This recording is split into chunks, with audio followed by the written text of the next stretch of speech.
છે ખૂબ જ મહત્વનો છે, ધ્યાનપૂર્વક સાંભળજો અને યાદ રાખજો। આ પ્રશ્ન જો પૂછાઈ ગયો તો એવા વિદ્યાર્થીને જ આવડશે જેમણે ગંભીરતાથી તૈયારી કરી હશે, અને પ્રશ્ન જો પરીક્ષામાં પૂછાઈ ગયો તો તમને મેરિટમાં આગળ લાવશે જ। પહેલો પ્રશ્ન છે, આંતરરાષ્ટ્રીય સ્તરે ટ્રાફિકના નિયમો અને રોડ સાઇનમાં એકરૂપતા લાવવા માટે ઓસ્ટ્રિયાના વિયેના શહેરમાં એક વૈશ્વિક સંમેલનનું આયોજન થયું હતું। તે આયોજન ક્યારે થયું હતું? પ્રશ્ન ખાસ સમજો। જે ઓસ્ટ્રિયા છે, ઓસ્ટ્રિયાના વિયેના શહેરની અંદર એક આયોજન થયું હતું। કઈ બાબતમાં? તો કે આંતરરાષ્ટ્રીય સ્તરે ટ્રાફિકના નિયમો અને રોડ ઉપર જે સાઇન બોર્ડ લગાડેલા હોય એ સાઇન બોર્ડમાં એકરૂપતા લાવવા માટેનું આ એક સંમેલન હતું, જેને Vienna convention on road sign and signal તરીકે ઓળખવામાં આવે છે। Vienna convention on road sign and signal, અને આ સંમેલનનું આયોજન થયું હતું 8 નવેમ્બર 1968માં। તો આ પ્રશ્ન તમારા માટે ખૂબ જ મહત્વનો છે, મોસ્ટ આઈએમપી કહી શકાય, પરીક્ષામાં પૂછાઈ શકે। આવા તમામ પ્રશ્નો છે, બધા જ પ્રશ્નો છે પરીક્ષામાં પૂછાઈ શકે એવા છે, તો તમામ પ્રશ્નો જોઈ લેજો।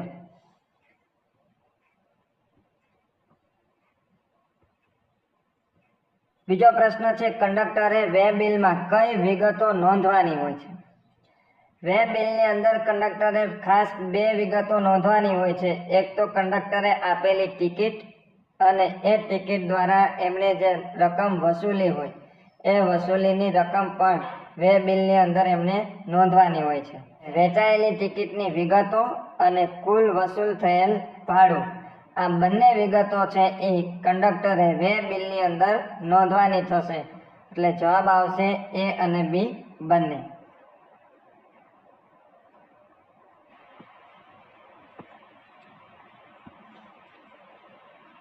દિલ્હીની ગાદી પર બેસનાર પ્રથમ અને એકમાત્ર મહિલા શાસક કોણ હતા?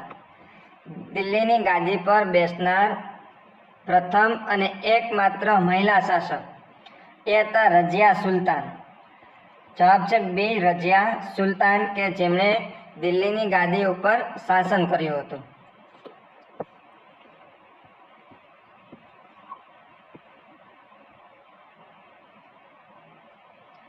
કોઈ એક રકમનું 2 વર્ષનું 5% દરે સાદું વ્યાજ 200 રૂપિયા થાય છે તો તે મુદ્દલ રકમ શોધો। આપણે આ પ્રશ્નની અંદર મુદ્દલ શોધવાની છે।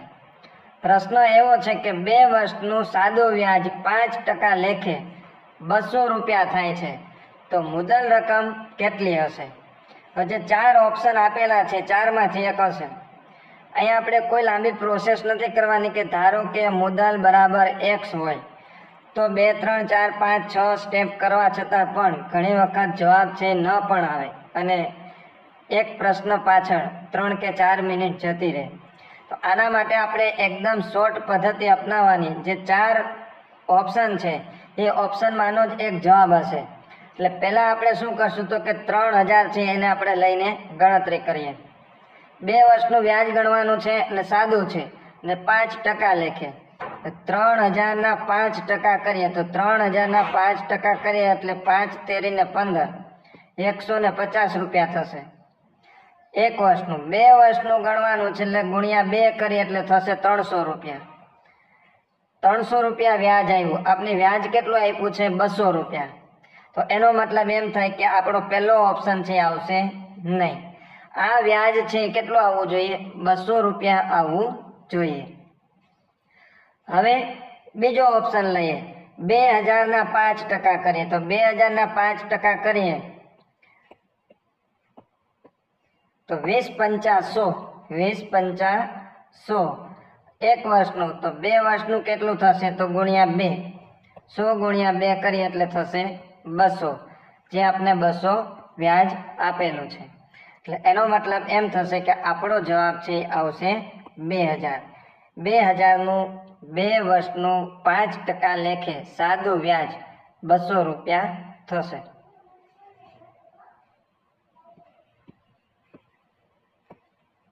ગુજરાતનો કયો પ્રદેશ તેના ઉચ્ચ ગુણવત્તાવાળા કપાસના ઉત્પાદન માટે કાનમ પ્રદેશ તરીકે ઓળખાય છે? હવે કાનમ પ્રદેશ જે કપાસના ઉત્પાદન માટે ખૂબ જ પ્રખ્યાત છે, એ પ્રદેશ આવેલો છે ભરૂચ જિલ્લામાં. ભરૂચ જિલ્લાના નર્મદા અને ઢાઢર નદી વચ્ચેનો જે પ્રદેશ છે એને કહેવામાં આવે છે કાનમ પ્રદેશ.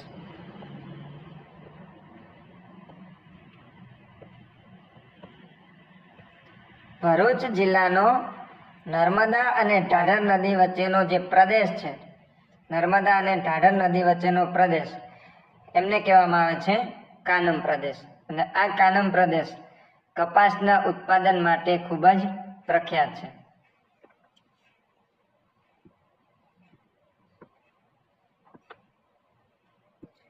જો કોઈ વસ્તુ ₹800 ખરીદીને 1000 વેચવામાં આવે તો કેટલા ટકા નફો થયો ગણાય? જો કોઈ વસ્તુ ₹800 ખરીદી ₹1000 વેચવામાં આવે, એટલે કે ₹800 વસ્તુ કેટલામાં વેચી? ₹1000, તો કેટલા રૂપિયાનો નફો થયો? ₹800 વસ્તુ ₹1000 વેચે તો ₹200 નફો થયો. ટકાવારી આપણે ગોતવાની છે તો 100 ટકાવારી નીકળશે. 800 એ 200, તો 100 એ કેટલા? ત્રિરાશી મૂકી દેવાની. એકદમ સિમ્પલ છે. ₹800 વસ્તુ ₹1000 વેચીએ છીએ તો ₹200 નફો થશે. એટલે 800 એ 200, તો 100 એ કેટલા? ત્રિરાશીને આપણે સાદું રૂપ આપીએ તો 100 × 200 છેદમાં 800. 0 0 આપણે ઉડાડી દઈએ તો 100 × 2, 100 × 2 એટલે આવશે 200, અને 200/8, 200/8 કરશો એટલે આવશે 25. એટલે 25% નફો થયો કહેવાય. ઓપ્શન છે આપણો સાચો જવાબ બી.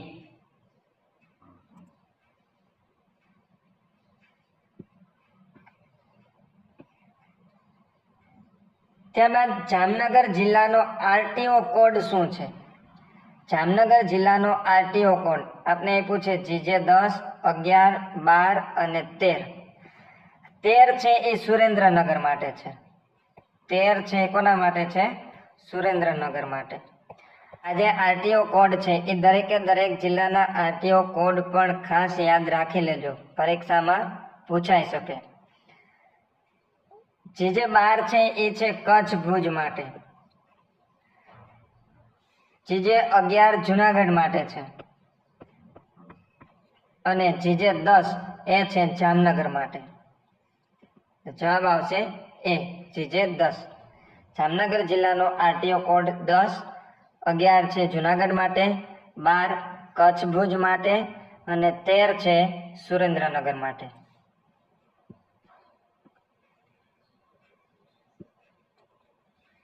ત્યારબાદ સૂચના સંકેતો માટે કયા આકારનો ઉપયોગ થાય છે? આ પ્રશ્ન પણ ખૂબ જ મહત્વનો છે, મોસ્ટ આઈએમપી કહી શકાય. સૂચના સંકેતો માટે કયા આકારનો ઉપયોગ થાય? એમાં ગોળ, ત્રિકોણાકાર, લંબચોરસ, આ 3 પ્રકારના આકારનો ઉપયોગ અલગ અલગ સંકેતો માટે થતો હોય છે. પણ સૂચના સંકેતો માટે લંબચોરસનો ઉપયોગ થાય છે. લંબચોરસનો ઉપયોગ થાય છે. એમાં પ્રથમ આપ્યો છે ગોળ. ગોળ છે એ કેના માટે છે?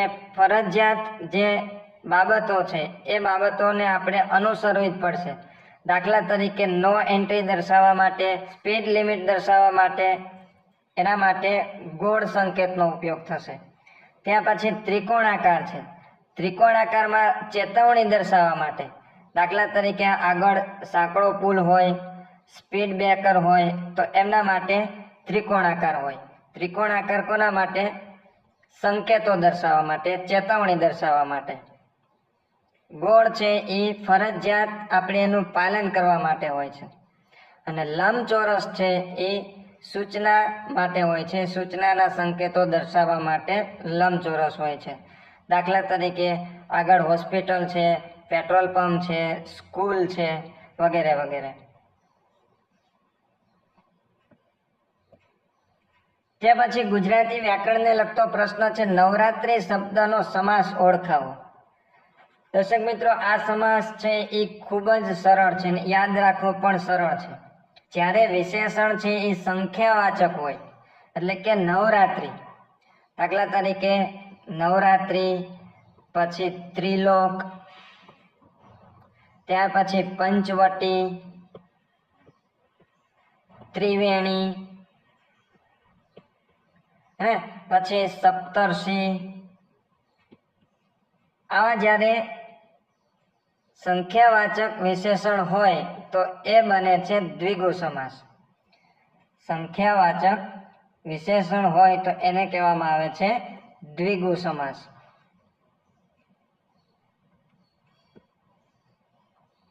શબ્દકોશના ક્રમ પ્રમાણે સાચો ક્રમ કયો છે? શબ્દકોશના ક્રમ પ્રમાણે આપને 4 ઓપ્શન આપેલા છે, ચારેય ઓપ્શનમાં 4 શબ્દ છે. તો એમાંનો સાચો ક્રમ કયો છે? સૌપ્રથમ તો તમે ખાસ યાદ રાખજો કે અનુસ્વાર વાળા જે અક્ષર છે એ સાદા અક્ષર પ્રથમ આવશે, એ સાદા અક્ષર પહેલા આવશે. એટલે કે અનુસ્વાર વાળા જે અક્ષર છે એ સાદા અક્ષર ને પહેલા આવશે. દાખલા તરીકે અમ અને અ, આ સાદો અક્ષર છે અને આ છે એ અનુસ્વાર વાળો છે. તો પ્રથમ કયો આવશે? અનુસ્વાર વાળો. તો અહીંયા આપણે જો ત્રીજો ઓપ્શન જે આપેલો છે સી, એમાં પેલા સાદો છે અને પછી છે અનુસ્વાર વાળો, એટલે શબ્દકોશ પ્રમાણે આ ગોઠવાયેલ છે નહીં.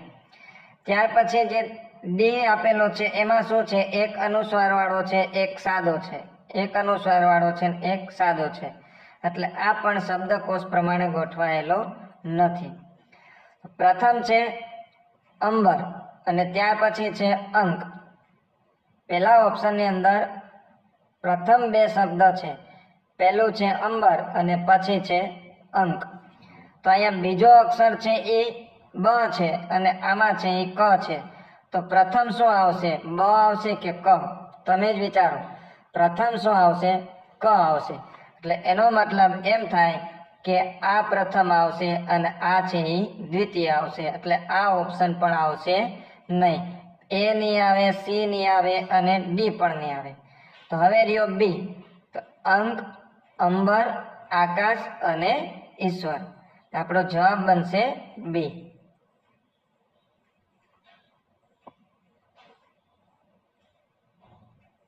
બંગાળના ભાગલા 1905ના વિરોધમાં, બંગાળના જ્યારે ભાગલા પડ્યા 1905માં, તેમના વિરોધમાં થયેલા સ્વદેશી આંદોલન દરમિયાન કઈ તારીખને સમગ્ર બંગાળમાં શોક દિવસ તરીકે ઉજવવામાં આવે છે?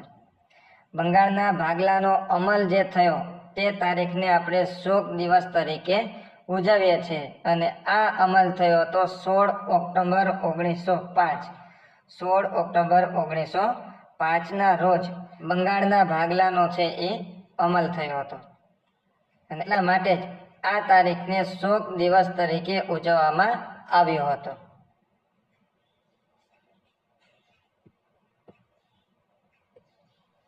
એક દંપતી અને તેનું 10 વર્ષનું બાળક બસમાં મુસાફરી કરે છે. એક દંપતી અને એમની સાથે 10 વર્ષનું બાળક બસમાં મુસાફરી કરે છે. એક ટિકિટનો ભાવ 40 હોય તો કુલ કેટલું ભાડું થશે? અહીંયા ખાસ શબ્દ પકડજો. એક દંપતી એટલે કે પતિ પત્ની 2 જણા છે અને એક 10 વર્ષનું બાળક છે. તો 10 વર્ષનું બાળક કે 5 વર્ષથી ઉપર અને 12 વર્ષની વચ્ચે હોય તો એમની ટિકિટ છે એ અડધી લેવાશે અને 2 મુસાફર છે એમની આખી લેવાશે. એટલે પતિ પત્નીની 2 ટિકિટ, એક ટિકિટનો ભાવ છે 40 રૂપિયા, એટલે 2 ગુણ્યા 40 કરશો એટલે આવશે 80 અને અડધી ટિકિટ એ 40ના અડધા એટલે 20. કુલ કેટલા રૂપિયાની ટિકિટ થશે? 100 રૂપિયાની.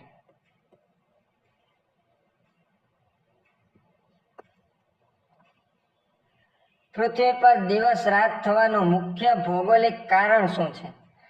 પૃથ્વીની 2 પ્રકારની ગતિ છે, પરિભ્રમણ અને પરિક્રમણ. પરિભ્રમણ એટલે પૃથ્વી છે પોતાની ધરી ઉપર ફરે છે એને કહેવામાં આવે છે પરિભ્રમણ.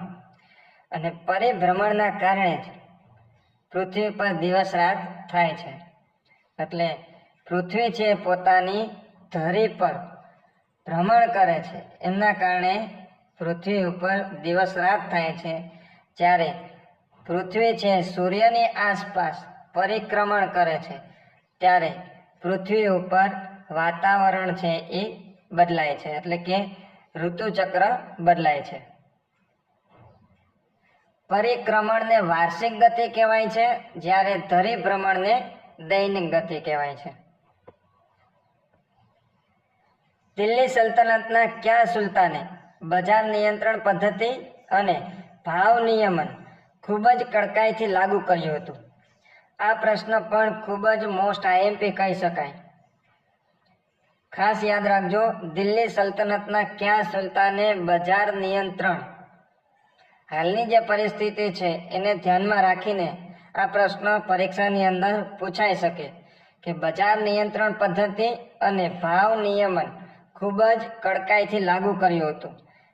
એ દિલ્હીના કયા એવા સુલતાન હતા કે જેમણે આ લાગુ પાડ્યું હતું? તો એ હતા અલાઉદ્દીન ખિલજી. અલાઉદ્દીન ખિલજી.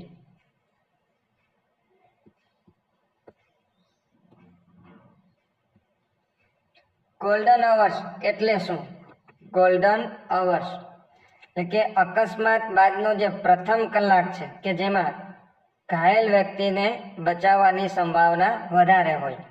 એટલે અકસ્માત બાદનો પ્રથમ કલાક કે જેમાં સારવારથી મૃત્યુ નિવારી શકાય એમને કહેવામાં આવે છે ગોલ્ડન અવર્સ. આગળનો પ્રશ્ન છે, એક વ્યક્તિ પશ્ચિમ તરફ મોઢું કરીને ઊભો છે. ખાસ જોજો, ઉત્તર, દક્ષિણ, પૂર્વ અને પશ્ચિમ. કઈ દિશામાં મોઢું કરીને ઊભો છે? તો કે પશ્ચિમ દિશાની અંદર મોઢું કરીને ઊભો છે. તે 90 ડિગ્રી ઘડિયાળની દિશામાં ફરે છે. 90 ડિગ્રી ઘડિયાળની દિશામાં ફરે છે તો તેમનું મોઢું કઈ દિશામાં હશે?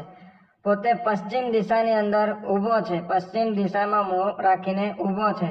હવે 90 ડિગ્રી ઘડિયાળની દિશામાં ફરશે તો 90 ડિગ્રી એટલે ઉત્તર દિશામાં છે એમનું મોઢું આવશે. જવાબ આવશે એ, ઉત્તર. ત્યારબાદ કૌટિલ્ય દ્વારા રચાયેલ ગ્રંથ કયો છે? નીચેનામાંથી કયો ગ્રંથ કૌટિલ્ય દ્વારા રચવામાં આવ્યો છે? કૌટિલ્ય કે જેને ચાણક્ય તરીકે પણ ઓળખવામાં આવે છે. કૌટિલ્યનું બીજું નામ શું છે? ચાણક્ય. હજી એક પણ નામ છે. કૌટિલ્ય છે, ચાણક્ય છે, હજી એક પણ નામ છે જે તમારે કમેન્ટ બોક્સની અંદર આપવાનો છે.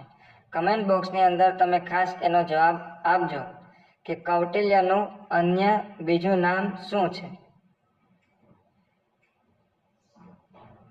તો કૌટિલ્ય દ્વારા કયો ગ્રંથ રચવામાં આવ્યો છે? અર્થશાસ્ત્ર.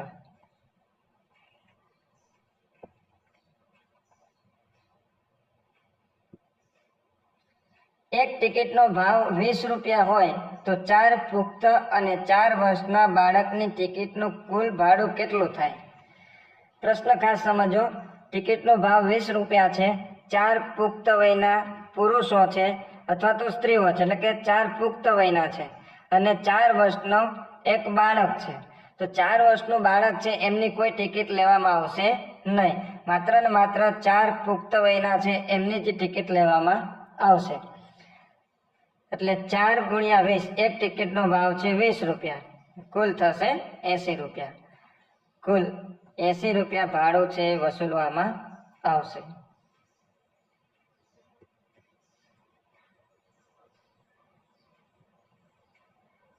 ત્યાર પછી ભારત સરકાર દ્વારા માર્ગ સુરક્ષા માટે અમલમાં મુકાયેલા ગુડ સમેરિટન માર્ગદર્શિકા અથવા તો કાયદો એમનો મુખ્ય ઉદ્દેશ શું છે? ભારત સરકારે માર્ગ સુરક્ષા માટે અમલમાં મુકાયેલ ગુડ સમેરિટન માર્ગદર્શિકાનો જે મુખ્ય ઉદ્દેશ છે એ શું છે? એમાં આપને અલગ અલગ 4 ઓપ્શન આપેલા છે. પહેલું છે અકસ્માત વખતે હાજર વ્યક્તિને કોર્ટમાં રજૂ કરવા. ત્યાર પછી માર્ગ અકસ્માતમાં ઘાયલ વ્યક્તિને મદદ કરનાર નાગરિકને પોલીસ તથા અનાવશ્યક કાનૂની કાર્યવાહીથી રક્ષણ આપવું. ત્રીજું છે અકસ્માત અટકાવવા માટે ટ્રાફિક પોલીસની મદદ લેવી. અને ડી માર્ગ અકસ્માતમાં ઘાયલ વ્યક્તિની ધરપકડ કરવી. જે ભારત સરકાર દ્વારા ગુડ સમેરિટન માર્ગદર્શિકા જાહેર કરવામાં આવી છે, એમનો મુખ્ય ઉદ્દેશ છે માર્ગ અકસ્માતમાં ઘાયલ વ્યક્તિને મદદ કરનાર નાગરિકોને કોઈ પણ પ્રકારની પોલીસ ફરિયાદ નહીં થાય અથવા તો કોઈ પણ પ્રકારની પોલીસની હેરાનગતિ નહીં કરવામાં આવે, એમને કોઈ પણ પ્રકારની કાનૂની કાર્યવાહીમાંથી પસાર થવું પડશે નહીં. એટલે જવાબ છે માર્ગ અકસ્માતમાં ઘાયલ વ્યક્તિને મદદ કરનાર નાગરિકને પોલીસ તથા અનાવશ્યક એટલે કે વધારાની કોઈ પણ કાનૂની કાર્યવાહીમાંથી એમને રક્ષણ આપવામાં આવ્યું છે. કઈ માર્ગદર્શિકા ખાસ યાદ રાખજો? ગુડ સમેરિટન.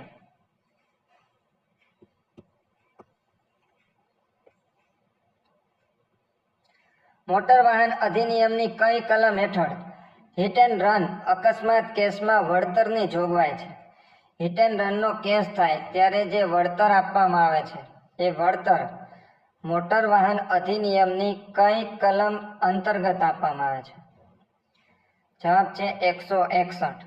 161ની જે કલમ છે એ કલમ અંતર્ગત હિટ એન્ડ રનનો ભોગ બનેલ વ્યક્તિને વળતર આપવામાં આવે છે.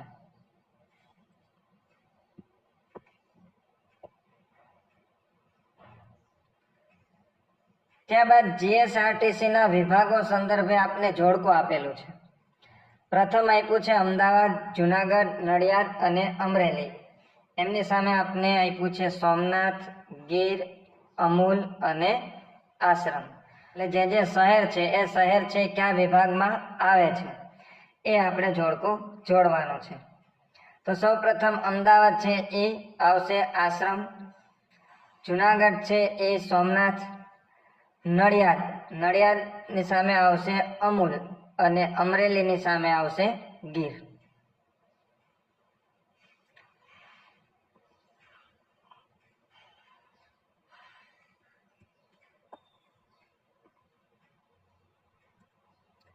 બૌદ્ધ ધર્મની પ્રથમ મહાસભા કયા શાસકના સમયમાં અને કયા સ્થળે યોજાઈ હતી? બૌદ્ધ ધર્મની પ્રથમ મહાસભા કયા શાસકના સમયમાં અને કયા સ્થળે યોજાઈ હતી? જવાબ છે ડી અજાતશત્રુના સમયમાં. બૌદ્ધ ધર્મની જે પ્રથમ મહાસભાનું આયોજન થયું હતું એ થયું હતું રાજગૃહ ખાતે. અને કોના શાસન દરમિયાન? અજાતશત્રુના શાસન દરમિયાન.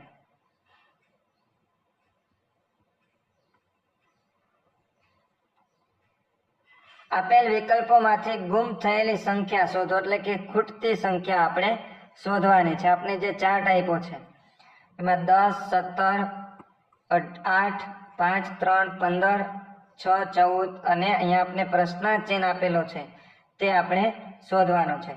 તો સૌ પ્રથમ આપણે જોવાનું છે કે કઈ કોલમની અંદર અથવા તો કઈ રો ની અંદર આવો જ્યારે પ્રશ્ન હોય ત્યારે ખાસ જોવાનું કોલમની અંદર અથવા તો રો ની અંદર સૌથી મોટી સંખ્યા ક્યાં છે.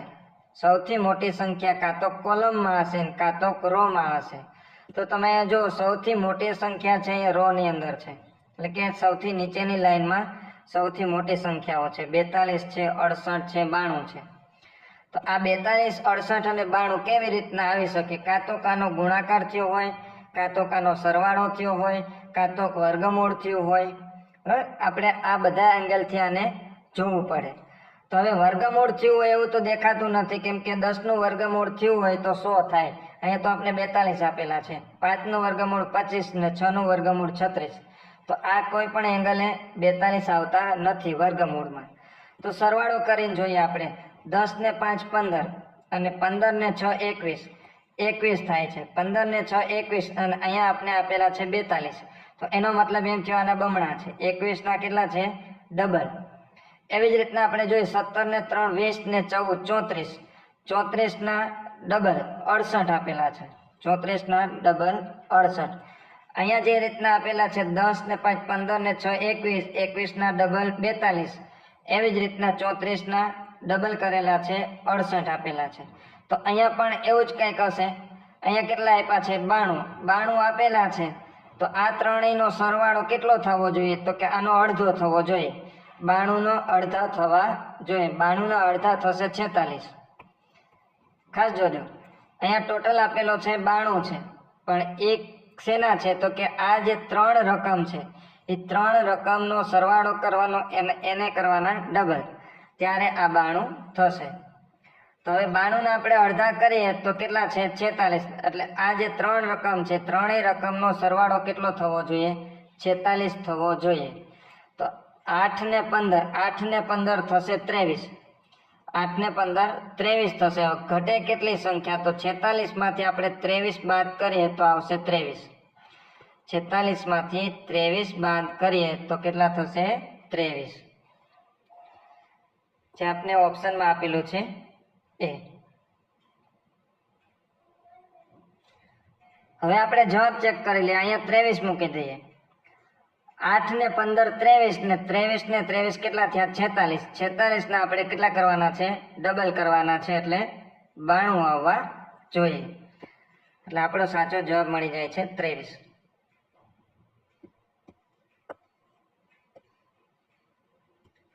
Motor vehicle act 1988 motor vehicle act 1988 ની કલમ 178 ની પેટા કલમ 2 હેઠળ જો કંડક્ટર પોતાની ફરજ બજાવવામાં પ્રથમ વખત નિષ્ફળ જાય, એટલે કે પોતાની ફરજ બજાવવામાં કંઈક ભૂલ કરે, તો કેટલા રૂપિયા સુધીની દંડની જોગવાઈ છે? ખાસ જોજો, પ્રથમ વખત. મોટર વ્હીકલ એક્ટ 1988 ની કલમ 178 ની પેટા કલમ 2 હેઠળ કંડક્ટર પ્રથમ વખત પોતાની ફરજ બજાવવામાં નિષ્ફળ જાય તો એમને પ્રથમ વખત 500 રૂપિયાનો દંડ થશે, અને જો બીજી વખત આવી ભૂલ કરે તો એમને 1000 રૂપિયાનો દંડ થશે. તો અહીંયા આપણે પ્રથમ વખત પૂછ્યું છે, એટલે આપણો જવાબ આવશે બી. ત્યાર પછી સાચી સંધિ જોડો. આપણે ગુજરાતી વ્યાકરણને લગતો પ્રશ્ન છે, સંધિને લગતો પ્રશ્ન છે. કવિ વત્તા ઇન્દ્ર, કવિ વત્તા ઇન્દ્ર. ખાસ તમે અહીંયા ધ્યાન દેજો, કવિ વત્તા ઇન્દ્ર. કેવી રીતના છે? કવિ, આ વી છે એ હસ્વ છે, વી છે એ હસ્વ ઈ છે, પ્લસ ઇન્દ્રમાં પણ ઈ છે, કેવો છે? એ પણ હસ્વ ઈ છે. એટલે બે હસ્વ ઈ ભેગા થાય છે, એટલે હસ્વ ઈ પ્લસ હસ્વ ઈ, એ કેવો થઈ જશે? દીર્ઘ ઈ થઈ જશે. હસ્વ ઈ પ્લસ હસ્વ ઈ બંનેને આપણે ભેગા કરીએ, અહીંયા જે સંધિ છે, સંધિને જોડીએ તો હસ્વ ઈ છે કેવો થઈ જશે? દીર્ઘ ઈ થઈ જશે. એટલે જે કવિમાં વી એ હસ્વ છે એ કેવો થઈ જશે? દીર્ઘ ઈ થઈ જશે. એટલે કવિન્દ્ર થઈ જશે, કવિન્દ્ર.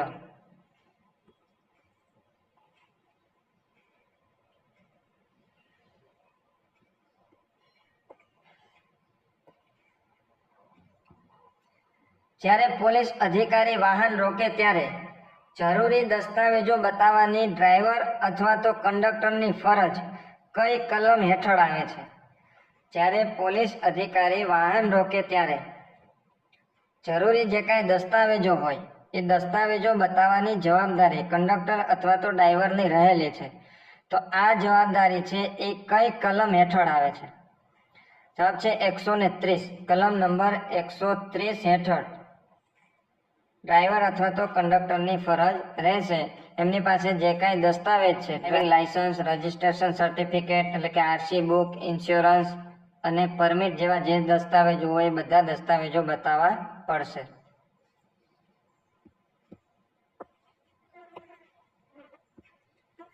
જો એક ટિકિટનો ભાવ 20 રૂપિયા હોય તો દોઢ ટિકિટનું ભાડું કેટલું થાય? તો એકદમ સરળ પ્રશ્ન છે. આવા પ્રશ્ન પણ પૂછાઈ શકે. એક ટિકિટનો ભાવ 20 રૂપિયા છે તો દોઢ ટિકિટના કેટલા? એકદમ સરળ છે, ગણતરી કરવાની જરૂર નથી. 30 રૂપિયા.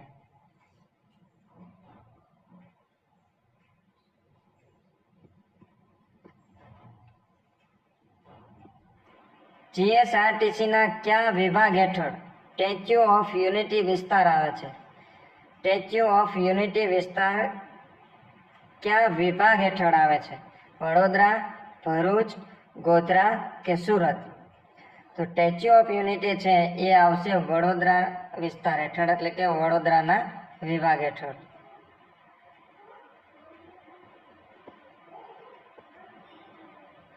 આગળનો પ્રશ્ન છે, તેનું મુખ પૂર્ણ ચંદ્ર જેવું ખીલેલું છે. આ વાક્યમાં કયો અલંકાર છે? તેનું મુખ પૂર્ણ ચંદ્ર જેવું ખીલેલું છે. તો અહીંયા ઉપમા અલંકાર બને છે. ઉપમા અલંકાર ક્યારે બને? તો કે જ્યારે કોઈ એક વસ્તુ અથવા તો વ્યક્તિની સરખામણી અન્ય સાથે કરવામાં આવે ત્યારે એનો મતલબ એમ થાય કે ઉપમા કરવામાં આવી. અહીંયા તેનું મુખ કોના જેવું ખીલેલું બતાવ્યું છે? પૂર્ણ ચંદ્ર જેવું. એટલે આ અલંકાર બને છે ઉપમા અલંકાર.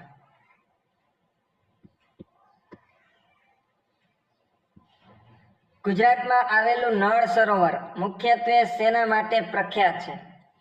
ગુજરાતમાં આવેલું જે નળ સરોવર છે એ જળ વિદ્યુત મથક માટે, યાયાવર પક્ષીઓના અભયારણ્ય માટે, આરસ પહાડના ઉદ્યોગ માટે કે બોટ રેસિંગ સ્પર્ધા માટે? તો ગુજરાતમાં જે નળ સરોવર આવેલું છે એ આવેલું છે યાયાવર પક્ષીઓનું અભયારણ્ય માટે. એના માટે ખૂબ જ પ્રખ્યાત છે, જ્યાંથી વિદેશી પક્ષીઓ પણ દર વર્ષે લાખોની સંખ્યામાં આવે છે. નળ સરોવર.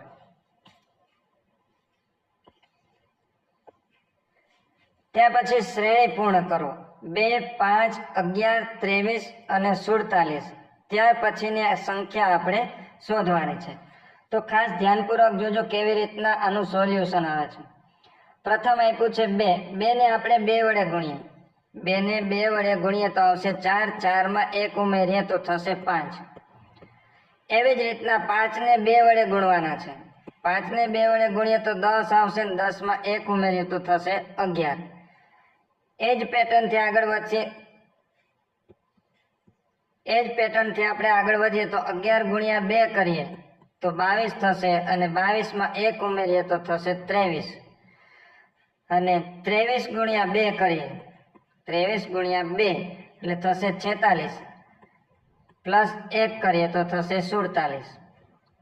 એવી જ રીતના 47 ગુણ્યા 2 કરીએ, 47 ગુણ્યા 2 કરીએ તો આવશે 94. 47 ગુણ્યા 2 તો 94 પ્લસ 1 એટલે થશે 95. દરેક રકમને 2 વડે ગુણવાની ને એમાં આપણે 1 ઉમેરશું એટલે આગળની સંખ્યા આપને મળશે.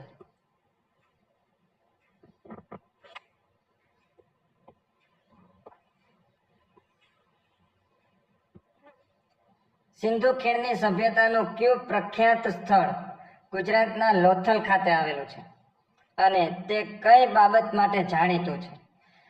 સિંધુ સંસ્કૃતિનું જે લોથલ સ્થળ છે એ ખાસ શેના માટે જાણીતું છે? તો એ છે પ્રાચીન બંદર માટે.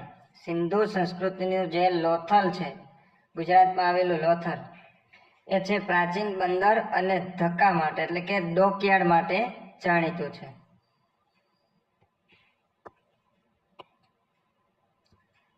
ના સ્વતંત્ર સંગ્રામની શરૂઆત કઈ તારીખે અને કયા સ્થળેથી થઈ હતી? 1857 નો જે સંગ્રામ થયો હતો એ મેરઠથી થયો હતો, અને 10 મે 1857 ના રોજ એમની શરૂઆત થઈ હતી. અને કયા સ્થળેથી? મેરઠથી.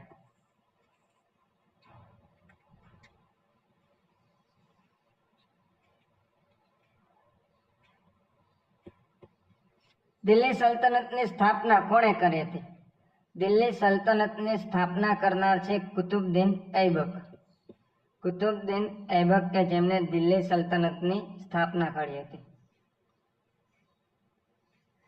પ્રથમ 5 પ્રાકૃતિક સંખ્યાઓની સરેરાશ કેટલી થઈ? પ્રથમ 5 પ્રાકૃતિક સંખ્યા, 5 પ્રાકૃતિક સંખ્યા પ્રથમ એટલે 1, 2, 3, 4 અને 5. આ પ્રાકૃતિક 5 સંખ્યા છે એમની સરેરાશ ગોતવાની છે. તો ત્રણેય, તો આ પાંચેયનો સરવાળો, પાંચેયનો સરવાળો કેટલો થશે? 15. પાંચેયનો સરવાળો થશે 15. 1 + 2 + 3 + 4 + 5 એટલે થશે 15. અને આમની સરેરાશ કાઢવી છે એટલે 5 સંખ્યા છે એટલે ભાગ્યા 5 કરશો 15 ભાગ્યા 5 એટલે આવશે 3. પ્રથમ 5 પ્રાકૃતિક સંખ્યાઓની સરેરાશ થશે 3.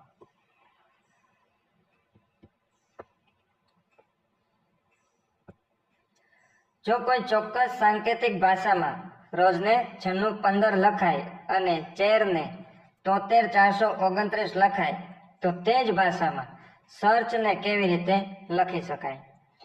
તો અહીંયા ખાસ બીજું કશું નથી.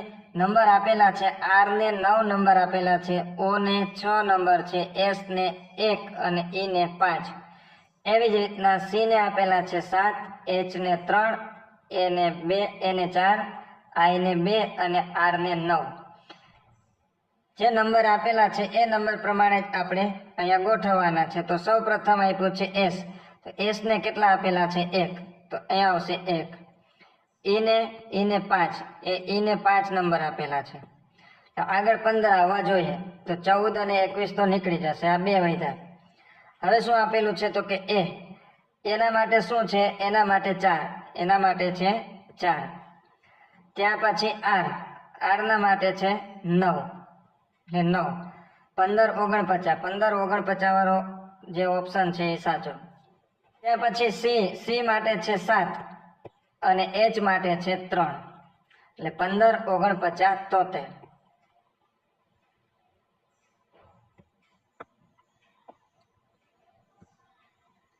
કોઈ 3 મુસાફર ભાઈ લોકલ બસમાં 15 સ્ટેજની મુસાફરી કરે છે તો કંડક્ટરે કેટલા રૂપિયાની ટિકિટ આપવાની થાય? સ્ટેજ દીઠ ભાડાનો દર છે 7. આ પ્રશ્ન ઘણી વખત આવી ગયો છે અને આપણે વારંવાર આ પ્રશ્નને લીધો છે. એનું કારણ છે કે આવા પ્રશ્ન પણ પરીક્ષામાં આવવાની સંભાવના ઘણી બધી છે, એટલે મેક્સિમમ પ્રેક્ટિસ કરજો.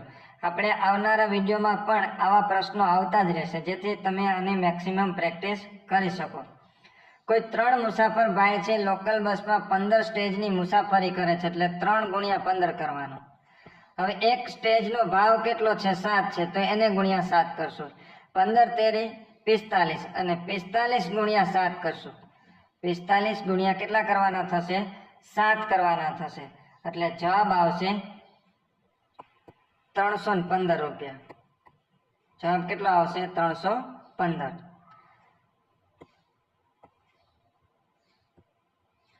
જીએસઆરટીસી એપ્લિકેશન પ્રથમ વખત ખોલો ત્યારે, જીએસઆરટીસીની એપ્લિકેશન તમે પ્રથમ વખત ખોલો, મોબાઈલની અંદર ઇન્સ્ટોલ કરો ત્યારે સૌ પ્રથમ સેટિંગ માંગે છે અને આ સેટિંગમાં સૌ પ્રથમ તમારે શું કરવાનું હોય? તો એમાં આવશે તમારી જે અનુકૂળ ભાષા હોય ભાષા પસંદ કરવાની આવશે. સૌ પ્રથમ તમને તમારી ભાષા પસંદ કરવા માટેનો વિકલ્પ આપશે.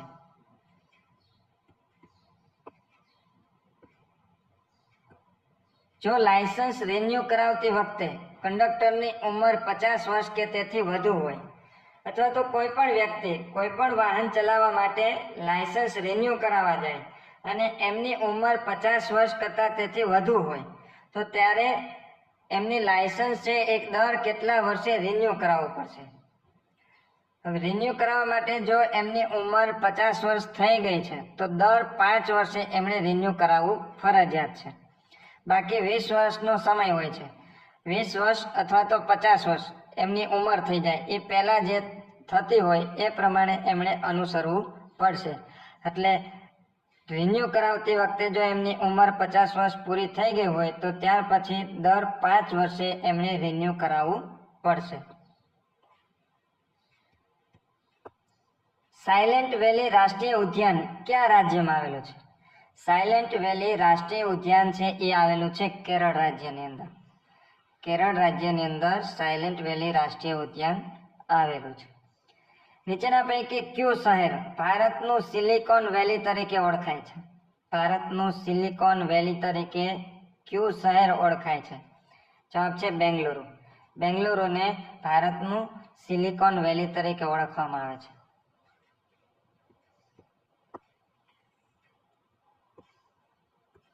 ભારતનું સૌથી મોટું ખારા પાણીનું સરોવર કયું છે? ભારતનું સૌથી મોટું ખારા પાણીનું સરોવર છે ચિલ્કા સરોવર. ચિલ્કા સરોવર.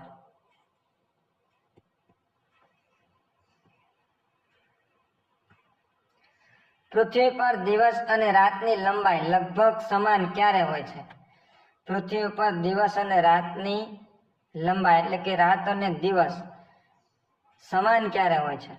21 જૂન, 22 ડિસેમ્બર, 21 માર્ચ, 23 સપ્ટેમ્બર, 22 જુલાઈ, 15 ડિસેમ્બર કે 14 એપ્રિલ, 15 ઓગસ્ટ. બે દિવસ એવા હોય છે કે જ્યારે રાત અને દિવસ છે લગભગ સમાન હોય છે, અને એ હોય છે 21 માર્ચ અને 23 સપ્ટેમ્બર. 21 માર્ચ અને 23 સપ્ટેમ્બર આ બે દિવસ એવા હોય છે કે રાત અને દિવસ સમાન હોય છે. જ્યારે 22 ડિસેમ્બર છે એ દિવસ ટૂંકો હોય છે અને રાત લાંબી હોય છે. દિવસ કેવો હોય છે? ટૂંકો હોય છે અને રાત લાંબી હોય છે. જ્યારે 21 જૂનના રોજ દિવસ છે એ સૌથી લાંબો હોય છે.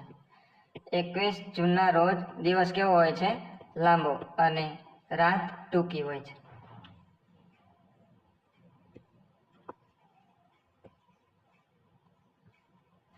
ત્યાં પછી 5 મિત્રો ABCD અને E એક સીધી હરોળમાં બેઠા છે. 5 મિત્રો છે એ એક હરોળમાં બેઠા છે. એમાં A છે એ ડાબી બાજુએ છે, B છે જમણી બાજુ છે. 5 મિત્રો છે એ એક હરોળમાં બેઠા છે. એમાં A છે એ ડાબી બાજુ છે અને B છે એ જમણી બાજુ છે. C વચ્ચે બેઠો છે. C ક્યાં બેઠો છે? વચ્ચે. D છે એ એની બાજુમાં છે. D એની બાજુમાં છે, તો E ક્યાં હશે? તો E હશે C અને B ની વચ્ચે. E ક્યાં હશે? C અને B ની વચ્ચે.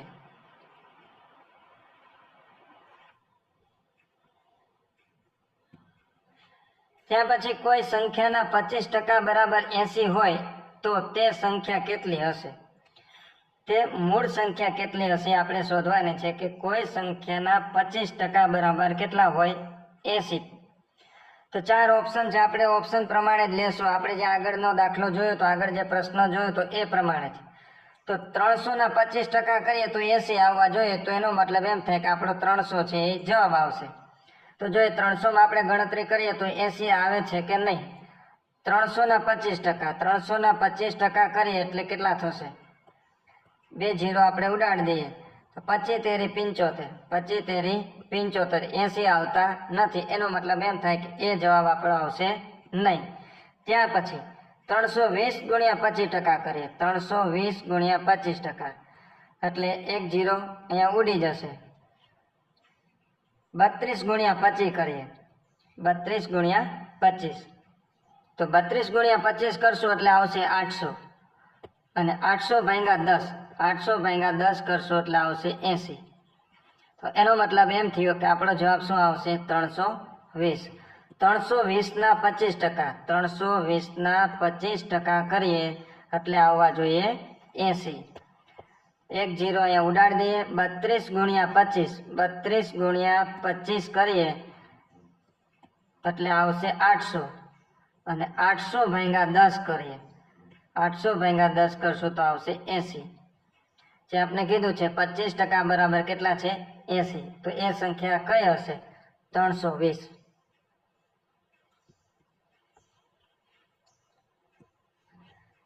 એક વ્યક્તિ ઉત્તર તરફ 10 મીટર ચાલે છે. એક વ્યક્તિને આપણે અહીંયા ઊભો રાખી દઈએ અને એ વ્યક્તિ છે ઉત્તર તરફ કેટલા મીટર ચાલે છે? 10 મીટર ચાલે છે. આ 10 મીટર ચાલે છે, જોજો ખાસ. પછી જમણી બાજુ વળી 10 મીટર ચાલે છે. વળી પાછો કઈ બાજુ વળે છે? આ બાજુ વળે તો ડાબી બાજુ આવશે, આ બાજુ વળે તો જમણી બાજુ. જમણી બાજુ વળીને કેટલા મીટર ચાલે છે? 10 મીટર. તો 10 મીટર પાછો જમણી બાજુ ચાલે છે. પછી ફરી પાછો જમણી બાજુ વળે છે એટલે 10 મીટર ચાલે છે. એટલે ફરી પાછો જમણી બાજુ વળે છે અને કેટલા મીટર ચાલે છે? 10 મીટર. હવે તે શરૂઆતના સ્થળથી કેટલો દૂર હશે? એટલે કે ક્યાં હશે? શરૂઆતના સ્થળથી એટલે કે શરૂઆતના સ્થળથી હવે ભાઈ ક્યાં છે? તો ક્યાં છે? આ જે અંતર છે, આ જે અંતર છે એ 10 મીટર છે. તો આ અંતર પણ કેટલું હશે? 10 મીટર જ હશે. તો 10 મીટર છે, 10 મીટર દૂર છે, 10 મીટર દૂર છે. અને કઈ દિશામાં હશે? આ ઉત્તર દિશા છે, તો આ હશે પૂર્વ દિશા, એટલે 10 મીટર પૂર્વ આવશે. ભારતમાં આર્યો વિશેની માહિતી મુખ્યત્વે કયા ગ્રંથમાંથી મળે છે? ભારતમાં જે આર્યો છે એ આર્યો વિશેની માહિતી એ મળે છે ઋગ્વેદમાંથી. ત્યાર પછી આપણે આપ્યું છે A/B બરાબર 5/7. એ અને બી નું પ્રમાણ આપ્યું છે. A/B બરાબર 5/7, એટલે કે એ અને બી નું પ્રમાણ છે 5/7. જો બંને પાસે મળીને રૂપિયા 1440 હોય, 1440 બંને પાસે ભેગા મળીને છે, તો બી ના ભાગે કેટલા આવશે? બે નું પ્રમાણ આપ્યું છે 5/7 અને કુલ રકમ છે 1440. બી ના ભાગે કેટલા આવશે? તો એનો ભાગ છે 5, બી નો ભાગ છે 7, કુલ ભાગ થશે 12. આ બે નો સરવાળો કરવાનો. 5 અને 7 નો શું થશે? સરવાળો. કુલ ભાગ કેટલો થયો? 12. હવે બી ના ભાગે કેટલા આવશે? તો 1440. 1440 ગુણ્યા 7 ભાગ્યા 12. આ ખાસ યાદ રાખવાનું, ગણતરી કરવા માટે 1440 ગુણ્યા 7. આ બી નો ભાગ છે એટલે બી ના ભાગ કેટલો છે? 7, એટલે 7 વડે ગુણવાનો અને ટોટલ થાય છે 12, એટલે એનાથી આપણે ભાગાકાર કરવાનો. 1440 ગુણ્યા 7 કરશું, આનો ગુણાકાર તમારે ખાસ કરવો પડશે. 1440 ગુણ્યા 7 કરશો એટલે આવશે 10,080. 10,080 એને ભાગ્યા 12 કરીએ તો આવશે 840. આ મેથડ તમારે ખાસ યાદ રાખવાની છે કે કેવી રીતના આનું સોલ્યુશન થાય છે.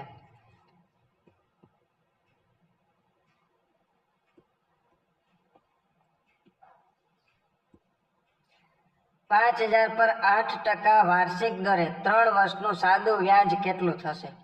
સાદું વ્યાજ આપ્યું છે, અહીંયા ચક્રવૃદ્ધિ વ્યાજ આપ્યું નથી, એટલે માત્ર ને માત્ર આપણે મુદ્દલ ઉપર જ વ્યાજ ગણવાનું થશે. વ્યાજનું વ્યાજ આવશે નહીં. 5,000 ના 8% લેખે, તો 5,000 ના 8% કરીએ તો 8×5 = 40. 5,000 ના 8% લેખે કરીએ તો 8×5 = 40 અને 1 0 વધારે એટલે 400 રૂપિયા થશે. એક વર્ષના કેટલા થશે? 400 રૂપિયા. તો 3 વર્ષના કેટલા થવા જોઈએ? 1200 રૂપિયા.